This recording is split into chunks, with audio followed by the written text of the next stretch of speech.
are now on part 2 of the B-Wing restoration for John's vehicle. The first stage is talking about the cockpit. There were some questions in the last video about how the cockpit works, and I wanted to address those before we get started.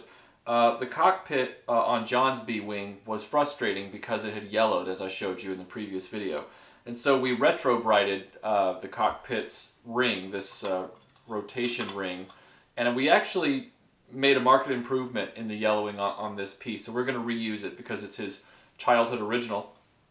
But the cockpit is a frustrating element of the B-Wing because it doesn't actually come apart after a certain point. This piece right here is pressure fit onto the front, so it's not possible to pull it apart. There are friction pins that are mounted through it that keep it together. So if you're going to pull it apart, you're probably going to break something, and I wouldn't recommend it. The B-Wing cockpit, and I'll show you this in close-up, it works off of a metal counterweight that's installed underneath the seat, which is what keeps it upright no matter which position the actual ship itself is in, which is pretty cool that Kenner did that back in the day. So what we're going to do now is we're going to put the entire ship back together. Now there are some things we did to the ship that you didn't see on camera, because we've shown you in other restorations. One, we gave it an extensive spot cleaning. Now we didn't actually just scrub the whole thing down because, as I said, we want to preserve those original stickers, which we did. So Melinda and I spot cleaned the ship very carefully with a combination of soft bristle toothbrush and some dish soap, and for some staining we used a little bit of magic eraser in those areas and got rid of that, and it worked out really well. And now what we're going to do is piece the entire ship back together with the new components that we have from our donor. There are going to be a lot more donor components put into this restoration than I would like, but unfortunately the glue, that super glue, that modeling glue that they used that sunk into the internals of the ship, ruined a lot of pieces. They impacted structural integrity. They made some of the plastic brittle, and that's really a warning when I'm talking to you about super glue. Like I said before, don't use it because it actually melts plastic in a slight way to bond pieces together, and in doing so, anything else it gets on, it's going to weaken. I know that sounds like, well wait, super glue is supposed to put things together strongly. No, it does, but anything around it that doesn't get bonded is just going to be soaked in this chemical bath, and we don't want that. So let's get started putting it back together because this is not easy. When it comes to putting back together the B-Wing, it's very important to keep track mentally of all of your screws. There are 17 screws that go into the B-Wing, and of those 17, 15 of them are a set length. Of those 15, 14 of them go into the main fuselage of the ship, while the other attaches the fourth engine to the S-foils mechanism. And you can't see it in here, but it's in here. So these are the 14 long screws. These last two screws, the shorter ones, they're used to assemble the cockpit, which is the first step towards reassembling the ship in this restoration. This is John's B-Wing cockpit. We've improved it a little bit with the Retro Bright. It's still got a little bit of yellowing on it, but we didn't want to, go too extreme with that chemical process because I just don't know what this stuff does to plastic in the long term. So again, we stayed pretty conservative, just like we did on Matt's X-Wing. You'll notice that some of the stickers in here are a little bit dog-eared.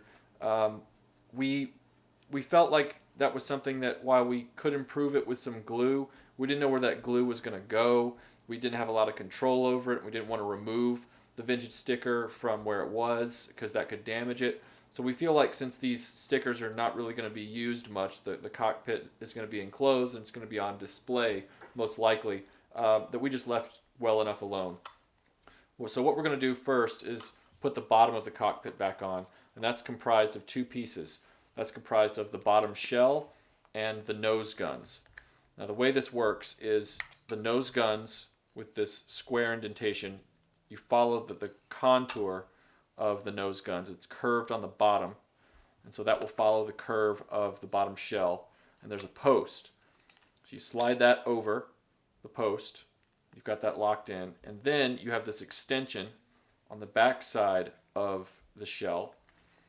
Flip this around, and it tucks up underneath like that, and then you just kind of fit it together on the front end, and you'll hear it kind of click into place. Now it's clicked in place. Now you'll observe here there's a sticker that's here normally. Here's our donor cockpit. There's usually a sticker here. Now we carefully, and I emphasize carefully, removed this sticker with a very, very sharp, fine X-Acto knife that was able to lift up underneath the sticker. And we were able to salvage his vintage original, which we're going to put back on the ship after we do everything else. Once we get everything reassembled, that'll be the last step. Now, the 2 screws that are used for the cockpit, as I said, are the shortest ones. One, I feel, is slightly shorter than the other. And so the shortest one I'm going to use to reattach the nose guns. You don't want to force these screws. You don't want to over-tighten them. As soon as they resist, you back off. All right, the next step is putting on the back engine cone. As far as orientation, because the engine cone is slightly beveled on the back, it doesn't matter.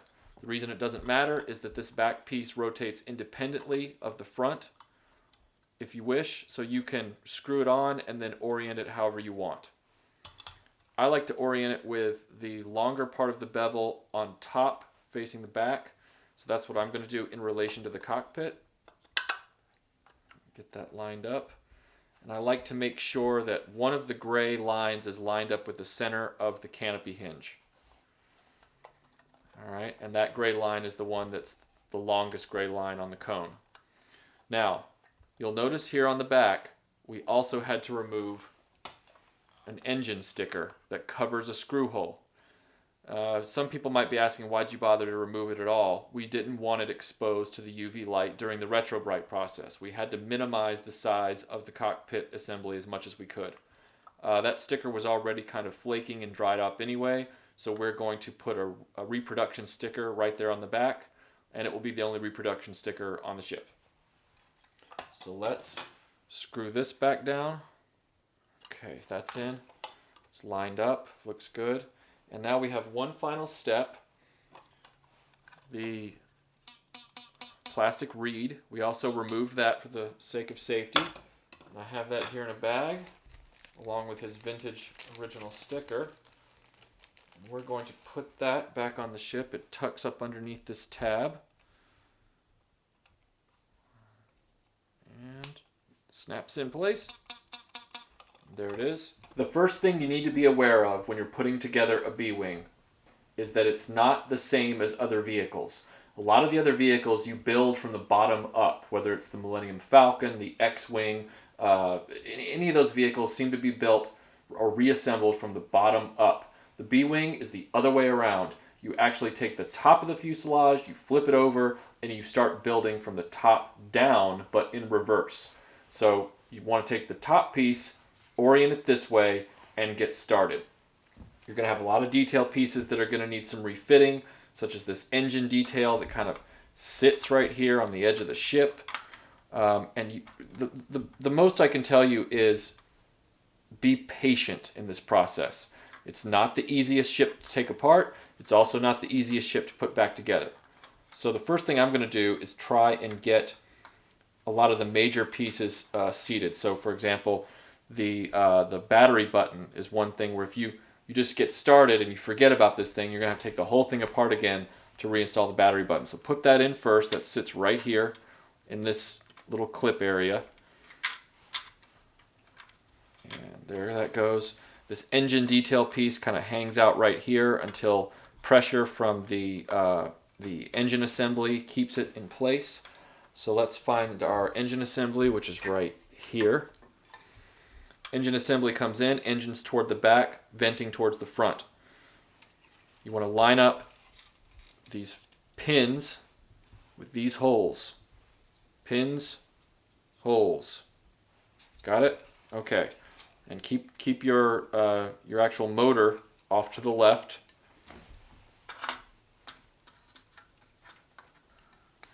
All right. This little detail piece tucks behind the engine assembly so that's how it doesn't come out. The motor itself has a cradle that it sits in, so you slip that down, making sure that the wires stay vertical to the motor housing. Okay, that's in place. This is in place. Let's make sure our pins in the front are in place. Remember how I told you to be patient when assembling a B-wing? I have made an error. That error is I did not put this wing arm into its proper position before I put the engine assembly down. Now thankfully there are no screws involved, so I don't have to do a lot of extensive work to get this back up. But as you can see, I can't get in there to force this thing through, and I certainly don't want to force anything through unless I have to. You want to make sure that it's oriented the right way. So in the case of this ship, it would be like this. All right, so what we're going to do is just pop this back up and get that in there. All right, so I've got this popped up. I'm going to thread this through. Now it's in place. It falls right into place. And then I'm going to lay everything back down the way I had it before. If you do this right, you won't have to reassemble much. Or if you do it right, you won't have to do this at all. All right, now it's important to check your work. So you look over here, you see that the engines are still flush up against the body. You can even test your wing here.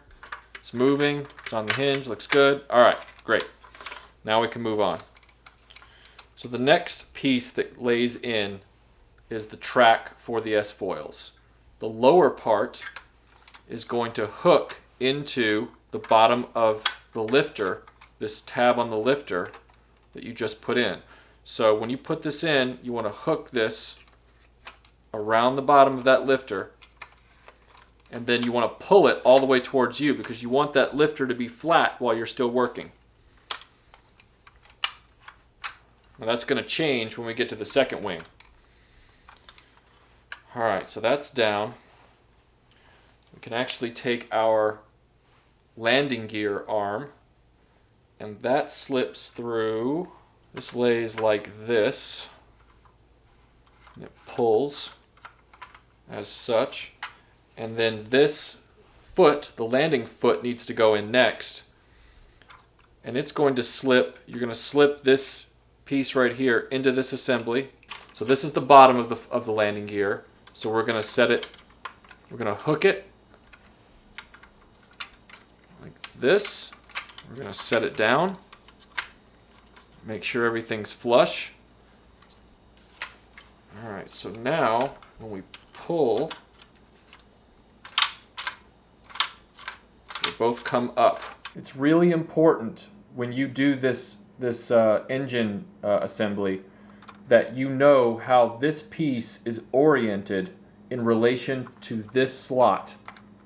You want this piece to end up being flush with this slot, as so. So the narrow part is going to go towards the top. So when I slot this in, like this, it all becomes one piece seamlessly. Now that we've gotten the landing gear put together, we're going to slot this spring back over this rod. We're going to put the gear on the other end, compress it a little bit, and then we want our backstop to go on the back. Now fortunately, once the backstop is on, you got to hold it under pressure. Then make sure that the narrow tapering end of this little piece right here is straight up and down with the narrowing part of the backstop. And then you're going to slot it into the back of the ship. Alright, now this is where it gets a little tricky, because what we have to do is get this piece in place through this slot and line it up with the gear mechanism, get it tucked properly. Right, we're flipping it like this.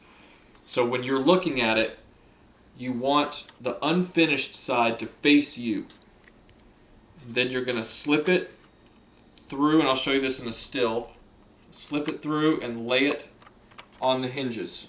Now that we've gotten all the mechanisms in place inside the B-wing, we now have to mate both halves of the fuselage back together. This can cause you a lot of headaches if you're not very careful. What you want to do is lift the wings into the open position, but you also don't want to throw off the alignment of the spring assembly you've just installed. So very gently, with very little pressure, just enough to turn the wings open, but not enough to throw off the alignment of your backstop and your this little piece right here. Open the wings to full extension, let go, ensure everything is still properly aligned, and now what you have to do is worry about the cockpit and the tail cannon, because they have to fit on there as well.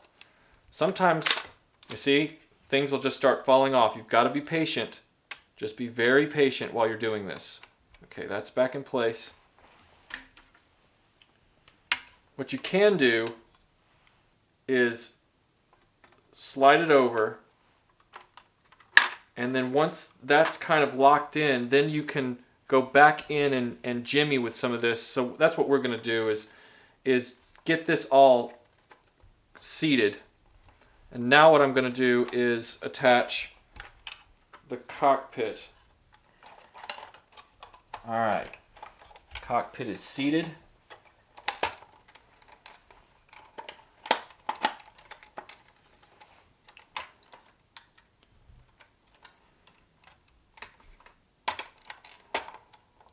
All right, I'm going to put these screws into this thing to hold it together, and then we're going to get started with the final bits and pieces.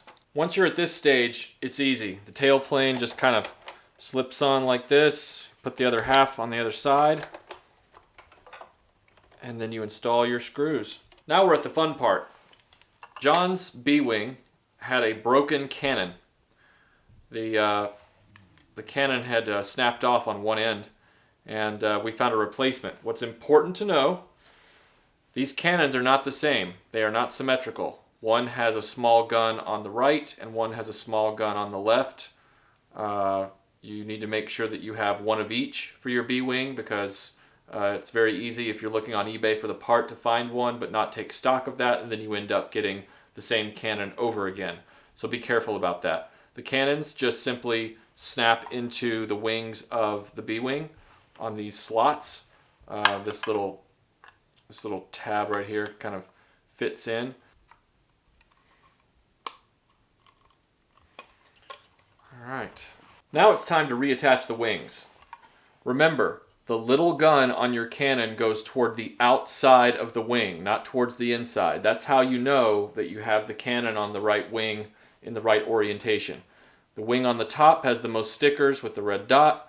What we want to do is line this part up with this slot, and we can just kind of press it in gently.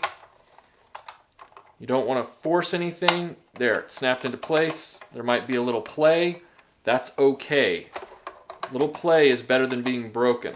This wing probably has some play because this is the wing that was ripped off by John's son, which resulted in the damage to the lifter when it was snapped in half.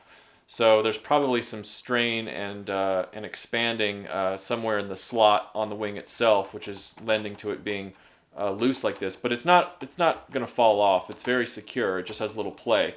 But this is John's childhood original. We want to keep his original wing. There it is. It's a phoenix risen from the ashes. Melinda and I have always wondered why this ship isn't called the T-wing, though, because it doesn't look like a B.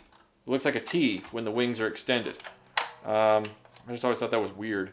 We've put the stickers back on that were removed. John's original vintage cockpit console sticker is back on the ship, as you can see. And on the back we have put on a brand new rear engine sticker for John's B-wing. I wanted to talk about that a little bit. There's something very important that we've discussed before with restorations, but it needs to be repeated here. Color correction, color correction, color correction. This is how many times I printed the sticker that I needed to get the color correction right. Because your monitor doesn't look like what your printer puts out unless you have some sort of special calibration system to make the monitor and the printer work in tandem. We don't have that system. So what we have to do is very carefully, through trial and error in Photoshop, get the printout to look like the vintage original. Now, on the screen, when we see the scan, it often looks like the vintage original. Maybe needs a little enhanced blacks or something like that to give it more contrast. But then when we print it out, it ends up looking like this, which doesn't look anything like the original. So we have to start massaging it. But we work with it till we get it right. And the way that you can save paper, if you only need 1 or 2 stickers and not the whole sheet, is you crop the area of the sticker scan that you need, and then you only print that on the same sheet of sticker paper over and over until you get it right. That saves you money and it saves you time. Well, despite near catastrophic breakage and sun damage, John's B-Wing is back from the dead. Everything works, cockpit rotates, and it even has that annoying Kenner sound. So this has been a successful restoration. We're going to send this back to John. Hopefully this time it'll be on display and out of reach from destructive hands. In the meantime, we're going to line up a few new restorations for you. So stay tuned, including a TIE Fighter extravaganza. So thanks for watching this video, and we will see you on the next one.